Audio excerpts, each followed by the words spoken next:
Previously on Peter Masella. I recently took you with me on a Mediterranean cruise on the Costa Pacifica from Marseille with ports of call in Spain and Italy. It was a great journey on a stunning cruise ship with lots of amenities and great food. If you get the opportunity to go on Costa, go for it. But for me, it's time to return to the United States, so let's head to the Marseille-Provence airport.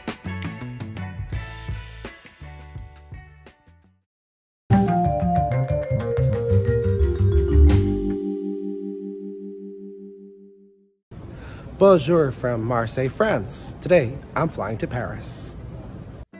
European airports have unique looks, and you can tell you're in Europe just by looking at the structure of the terminal and, of course, European airlines, like this Air Corsica A320, which is bound for the island of Corsica. While looking at this aircraft, my eyes went to runway 31 right, where I saw a Malta Air 737.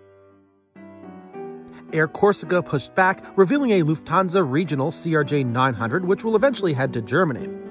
I was excited to see this Air Corsica ATR at the gate, but even more excited to see the very rare A318. This is one of only 9 small A318s in the Air France fleet. There's a lot of aircraft type diversity here, like this Air France Hop and Rare 190. Flights are also offered to Northern Africa, and this Tunis Air A319 can get you there. But for me today, I'll be boarding an Air France A319. And here it is, arriving from the Charles de Gaulle Airport in Paris, the same airport I'll be taking this plane to in about 1 hour's time. Here's the FID screen. Today, I'm on Air France Flight 7669 to Paris, CDG. Before boarding, I walked around the very European terminal. US airports just don't look like this. Today, my flight is operating out of the pier on the southeastern corner of the terminal, and I went shopping for my short flight right before boarding, and shortly thereafter, I found myself on the Air France A319.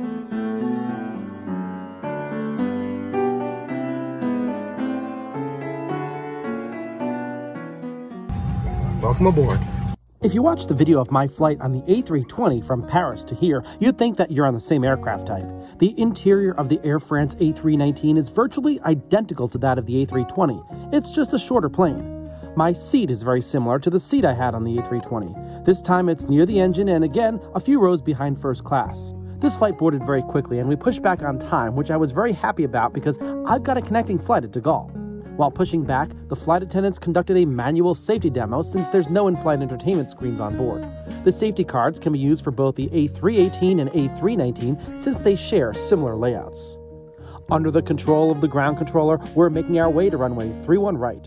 Since our gate is unlike most of the other gates of the airport and around a corner, we need to work our way around the corner to get to the taxiway that will bring us to the runway this morning.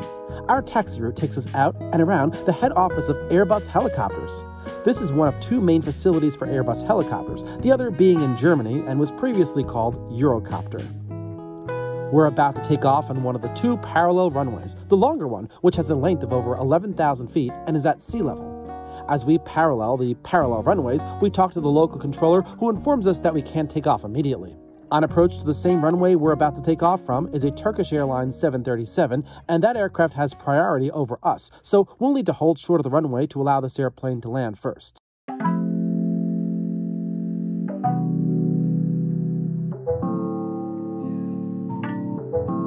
Did you notice how high that Turkish 737 was? Runway 31 right has a displaced threshold, which means that the airplane cannot touch down until further down the runway. We can use the entire runway for takeoff, however. Once the 737 clears the runway, the tower issues us takeoff clearance, and we can start our takeoff roll. Runway 31 right has an approximate compass heading of 312 degrees, which is in a northwest direction. Our destination of Paris is to the north, so we'll eventually be making a right-hand turn towards Paris. 2 CFM56 engines are powering us down the long runway so we can become airborne. CFM, by the way, is a Franco-American company, and CFM is headquartered in Paris, which is where we're headed. This airplane has a range of 3,700 nautical miles. That's many more miles than we need for our short domestic flight today.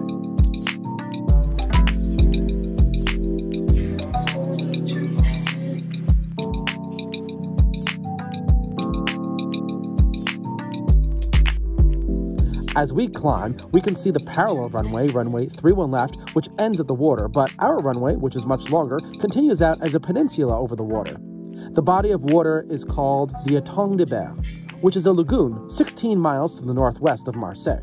And as we continue to the northwest, we move away from Marseille. Flying over water is always good for noise-sensitive neighborhoods, but we'll only fly over a portion of the lagoon.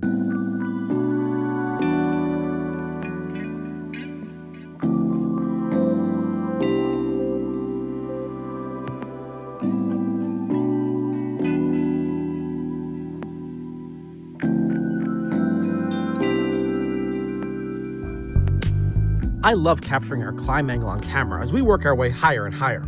We're currently under the control of local radar controllers handling local Marseille traffic, and when we climb higher, we'll be handed off to the high altitude zone, which also happens to be based in Marseille. France is divided into 5 high altitude zones, and the major zone for the south is Marseille.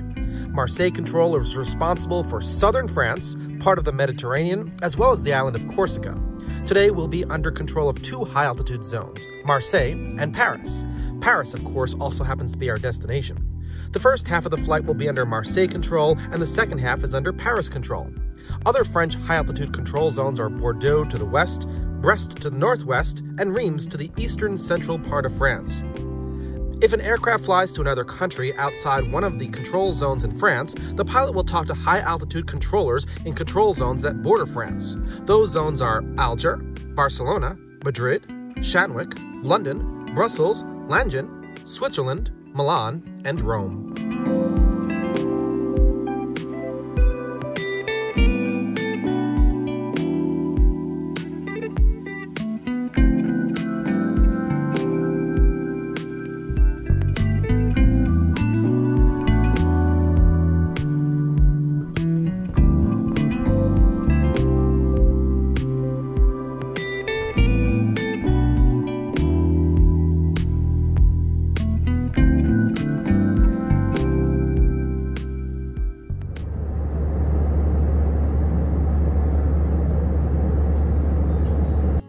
The en route phase of this flight was short but enjoyable, and there were few opportunities to see the land as much of the flight occurred over a cloud cover. Flight attendants eventually came by with pre-packaged breakfast service and drinks. I had enough to eat with me from the Origin airport. This flight was smooth from takeoff to touchdown with 0 turbulence. Before long, it was time to start down onto Paris's Charles de Gaulle Airport. Today, we'll be landing on runway 8 right, which heads towards the east. In order to get to this runway, Paris controllers will send us around the city of Paris, then we'll need to line up at the runway very far out. Paris is handling many arrivals this morning, so we make a left turn toward the northwest away from the airport, and that's followed by an eventual right turn towards the final approach course. This airspace is flooded with aircraft today, and ATC does what it takes to do to keep us safely separated from other aircraft in the vicinity. Once established on the final approach course, we receive clearance to land from the local control tower. The runway is directly ahead of us now. As we approach the runway, you might think at first that we're a little high for landing. You can see that we're clearly over airport property, so why aren't we lower? Well, the start of the runway isn't until further down. This airport covers over 12 square miles of land, and the runway we're about to land on is in the southernmost quadrant of the airport. This runway parallels runway 8 left, which starts prior to our runway.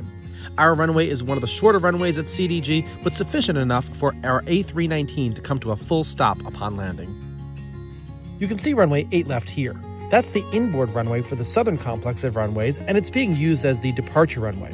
Upon slowing down on runway 8 right, we're going to have to vacate the runway and cross runway 8 left to get to the gate.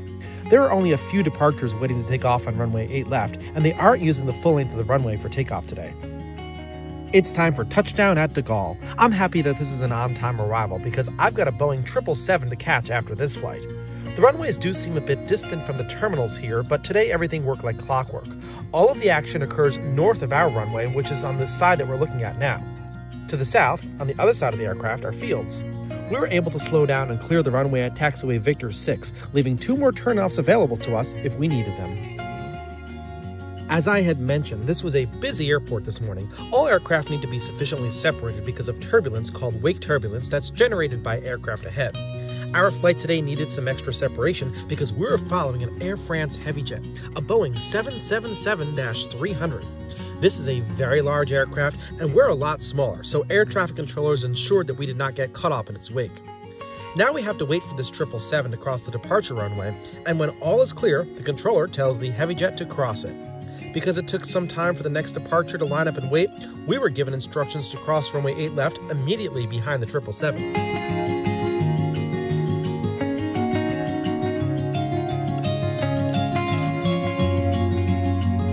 From there were no more runway crossings. All we had to do was navigate the taxiway system under the guidance of and control of the ground controller in the air traffic control tower.